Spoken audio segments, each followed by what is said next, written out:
ইনকিলাব জিন্দাবাদ, ইনকিলাব জিন্দাবাদ, ইনকিলাব ইনকিলাব ইনকিলাব ইনকিলাব। নতুন বাংলাদেশ গড়ার শপথ নিয়ে গত 28 ফেব্রুয়ারি আত্মপ্রকাশ করে জুলাই গণ অভ্যুত্থানের নেতৃত্ব দানকারীদের রাজনৈতিক দল জাতীয় নাগরিক পার্টি।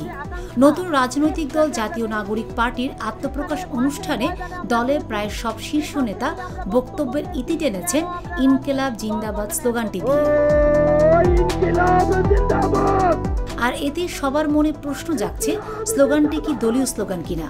বলে রাখা ভালো, দল গঠনের আগে বৈষম্য বিরোধী ছাত্র আন্দোলনের নেতারা এবং জাতীয় নাগরিক কমিটির গুরুত্বপূর্ণ সদস্যদের অনেকে ইনকিলাব জিন্দাবাদ স্লোগানটি ব্যবহার করতেন। প্রখ্যাত ভারতীয় ইতিহাসবিদ ইরফান হাবিবের এক লেখায় উঠে এসেছে এই স্লোগানের আদ্যপান্ত।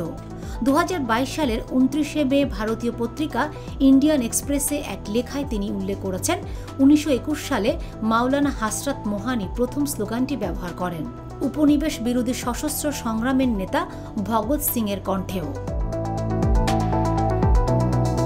ইনকিলাব জিন্দাবাদ স্লোগানটি সামাজিক ও অর্থনৈতিক বৈষম্যের বিরুদ্ধে লড়াইয়ের অংশ হিসেবে দিয়েছেন হাসরাত মোহানি।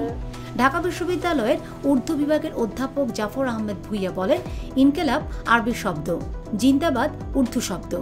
ইনকিলাব জিন্দাবাদ স্লোগানটি আরবি ও উর্দুর মিশেল। তিনি বলেন, জিন্দাবাদ মানে অভিনন্দন জানানো, ফলে ইনকিলাব জিন্দাবাদ স্লোগানের মানে হলো বিপ্লবকে অভিনন্দন জানানো।